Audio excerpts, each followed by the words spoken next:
Here we go. We'll start with a question from Travis Brown from the Eagle. Hey, Coach.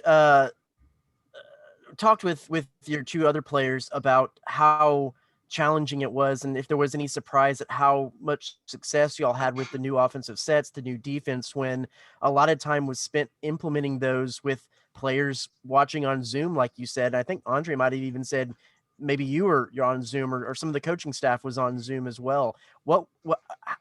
Is there any surprise that worked so well? And what was that whole scenario like trying to revamp a program digitally? Yeah, I had to be on Zoom in quarantine earlier in the year, Travis, for 14 days. I don't think that ever became public. Not that I was trying to keep it from you guys. But in the month of February, specific to what Dre was talking about with you, there were multiple guys that had to watch on Zoom. And then depending upon where they were at in the protocols, some had to stay on Zoom. Some were able to watch from the sidelines without participating. And on the new defense, new offense, I don't necessarily know if it was the right thing to do, but just to give you some context on it, on February the 2nd is when we got our first pause from a positive test. And then we began to have consecutive positive tests throughout the rest of that week. And so the game against Vanderbilt, that first Saturday in February, and then that second Wednesday in February, we weren't able to do anything. And so that second Wednesday is when we were initially allowed to have 4 players practice. And we had 3 practices with those 4 guys. And then we were able to have 2 more practices later in that next week with 6 guys. Eventually that turned to 7. And so you remember when the snowstorm happened, initially we were scheduled to play Alabama on that Wednesday. It was postponed until Thursday, but that Tuesday afternoon is when it was canceled. So that Monday and Tuesday we were going to play. We knew we had 6 guys. You're supposed to have 7 as the minimum number, and there was a chance we would have had 7. So we had kind of started down the path of, well, if we only have 7 guys, what can we do to give ourselves a chance? And then the game against Alabama was canceled because of weather. So we practiced on that Thursday and kind of kept going on that path with only 7 guys. And then on that Friday, obviously we went on pause again.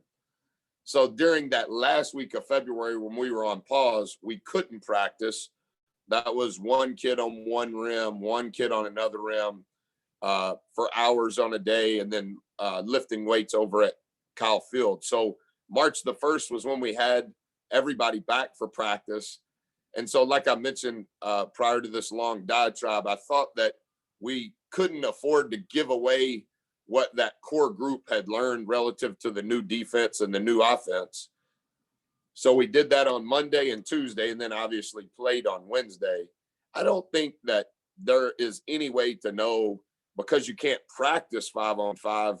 I don't think there's any way to know, like, is it going to work? Is it going to work against really good teams?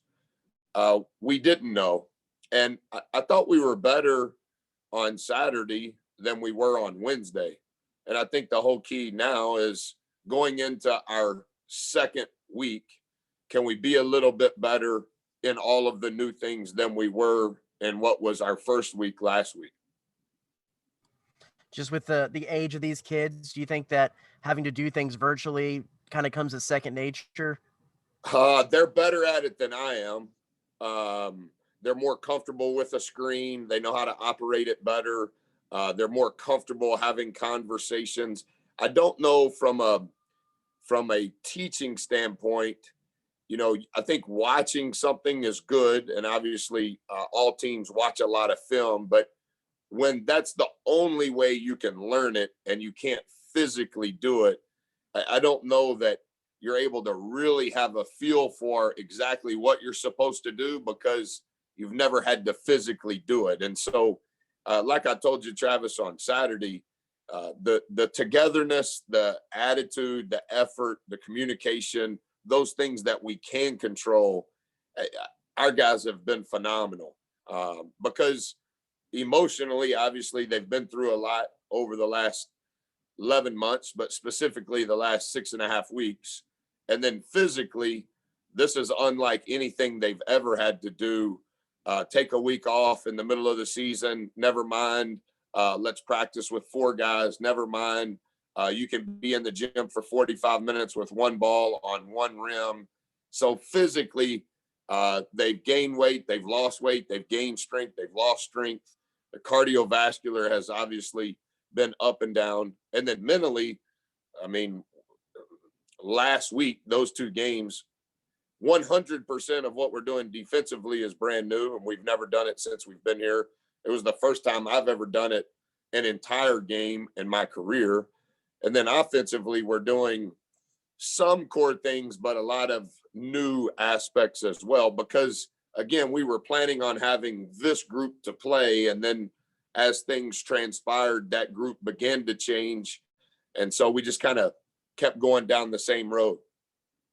And finally, do you let yourself look back at where things were about this time last year and how that SEC tournament turned out and kind of where we are today a year later?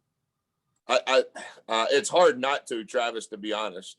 It's hard not to look at my itinerary for tomorrow and realize that we're leaving to go to Nashville. And then in many respects, just because I'm weird, man, I could almost walk you through every week of the last 51 weeks, specific to what's happened personally, what's happened professionally, what's happened within our program. What a tumultuous year, much of which many of these children had no control over, and how they have been able to respond to it.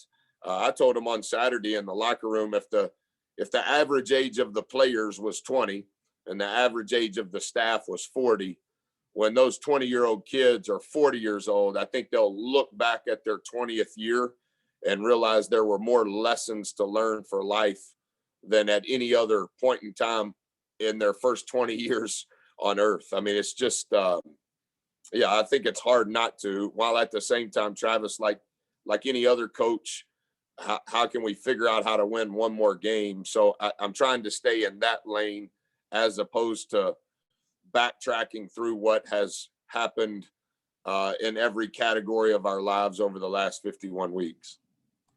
Thanks, Coach. All right, let's go to Chip Howard from Sports Talk.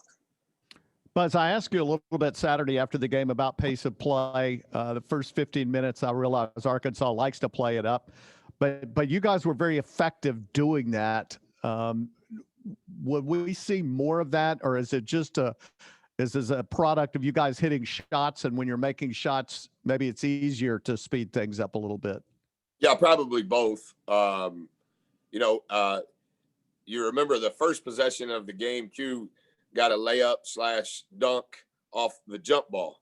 I haven't seen that in a long, long time. That was a great way to start. And then I thought we played with great confidence offensively. And I think your confidence for sure grows when you're making a higher percentage of your shots than normal. And I think if the pace is a little faster, yet you're scoring it more effectively, more efficiently than you normally are, pace doesn't become as important. That was the fastest game we had played all year long. I think it's the second highest number of points scored, but it was the fastest game. Our points per possession offensively were the best that it has been all season. And so some of the numbers that we study were good. So I don't know, Chip, that it's 100% pace of play as what led to it. I think it's a little bit of, we started good, we were in a good groove, and that groove continued to evolve in a good way. And so pace became less important, but it was for sure faster, and partly because of what we're doing defensively and offensively, it's probably going to be a little faster paced game than how we've played in the past. Vanderbilt has 2 or 3 guys that can score the ball pretty well. What do you see when you turn on the tape and look at them? Well, the last 4 games, they've won 2 out of their last 4. And Obviously, Pippen is one of the highest usage rate guards in the country. In the last 4 games, 2 of those games, they've played 10 kids, 10 plus minutes or more.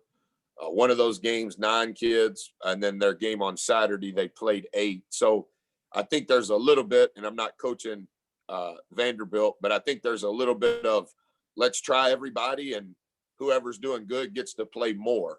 And I think they have been playing the best that they have played all season. Last week at Cincinnati, I understand Pippen scored 36, but their team was playing arguably as well as they have played all year long. So I think over the last 2 weeks, Vanderbilt, it has been their best 2 weeks of the season. Thank you. All right, let's go to Tyler Shaw from KBTX, and then Olin Buchanan. Coach, is there any added motivation? I mean, just the mindset of this team heading into the SEC tournament with not playing for a month. You know, they're obviously have been eager to get back on the court and just to extend this season as long as possible. Yeah, I think so. I think that was a little bit of maybe what you saw on Wednesday. I thought it was even more visible on Saturday. And I don't know because we've never had to go through it, but, you know, kids want to play. That doesn't mean they don't want to practice, but for sure they want to play in games. And none of these guys have been through what we went through in the month of February. So I do think from an energy standpoint, they were excited to play. They were excited that we've been able to get on the other side of all of this. And I think there's a little bit of maybe it's kind of liberating internally just to be like, wow, I get to play. And it's kind of no holds barred.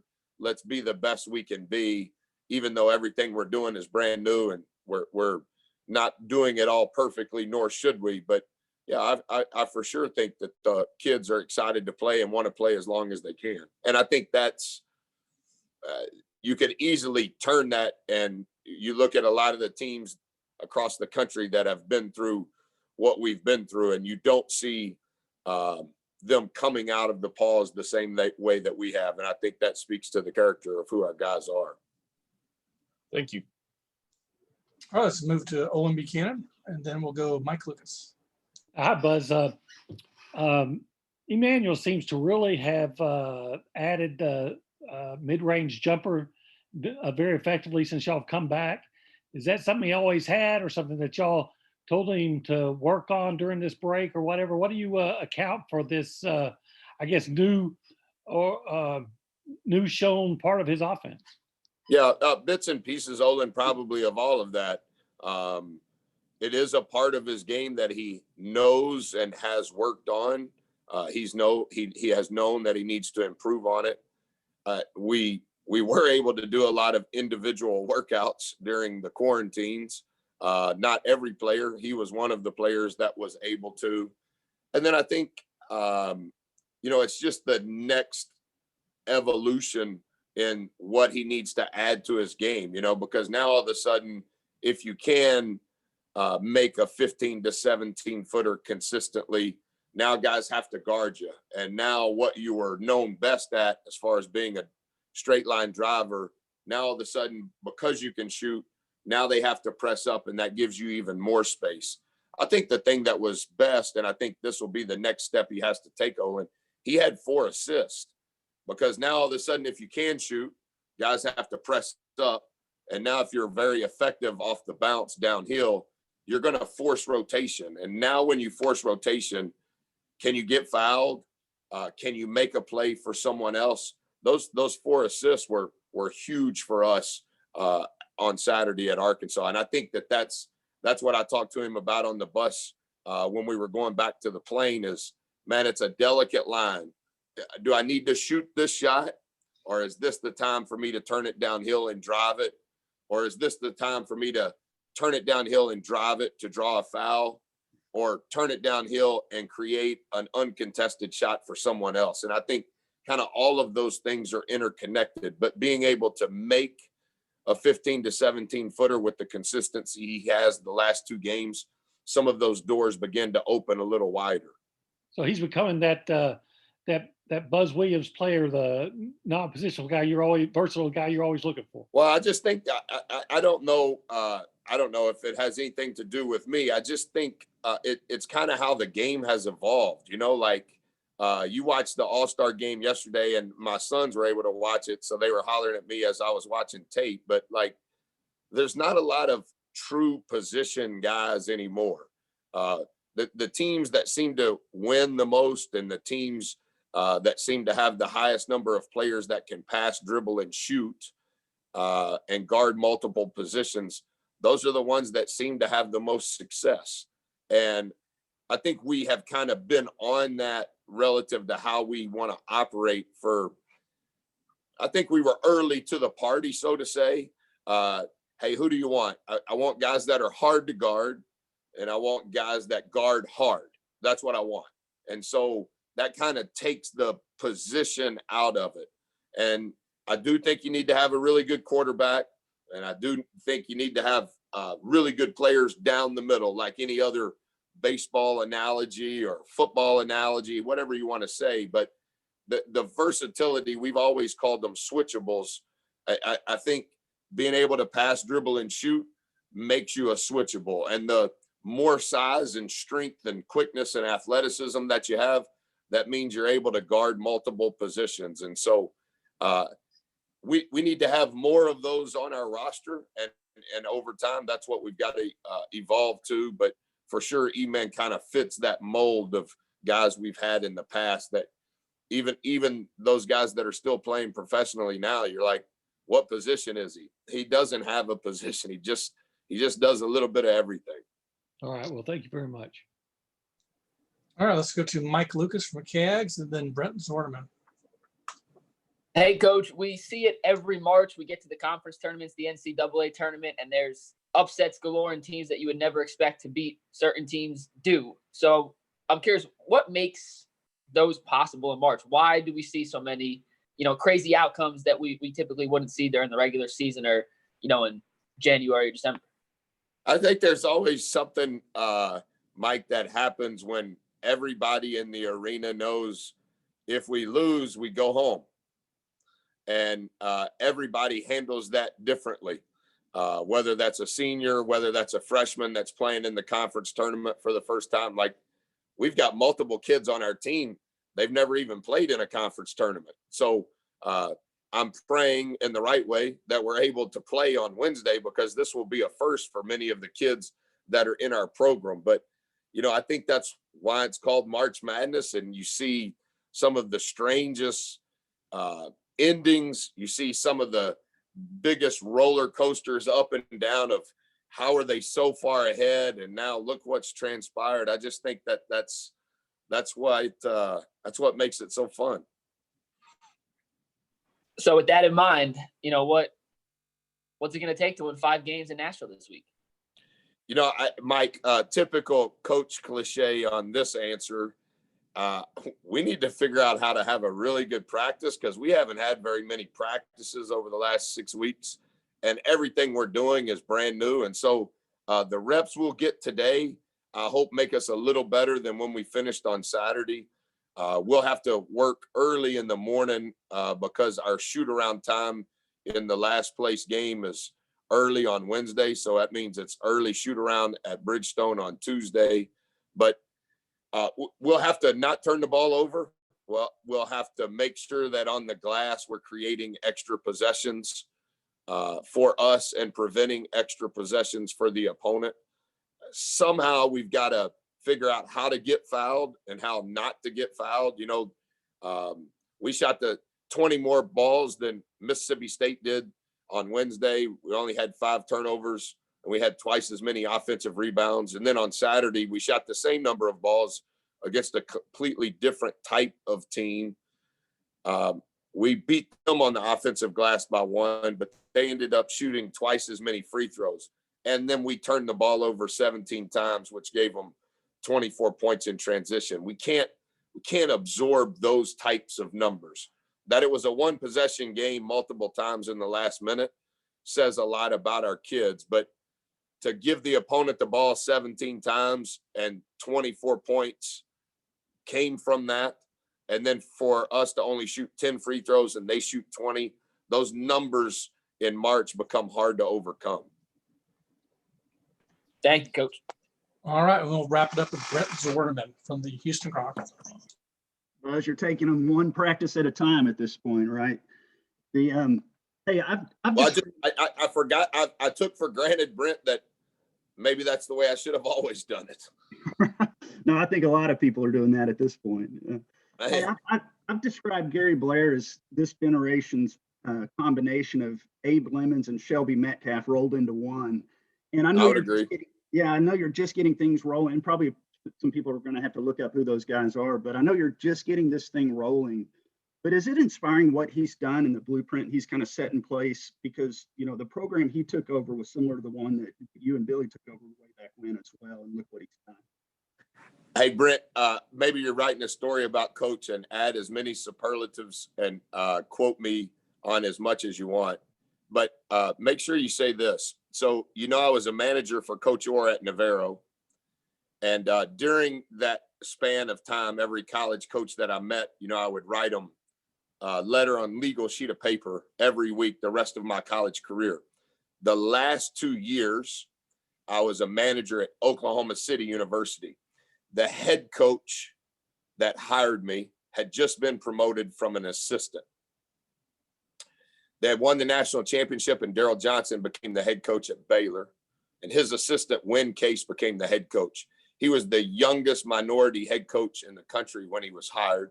He's now the top assistant for Kermit at Ole Miss and has been with Kermit for 11 years.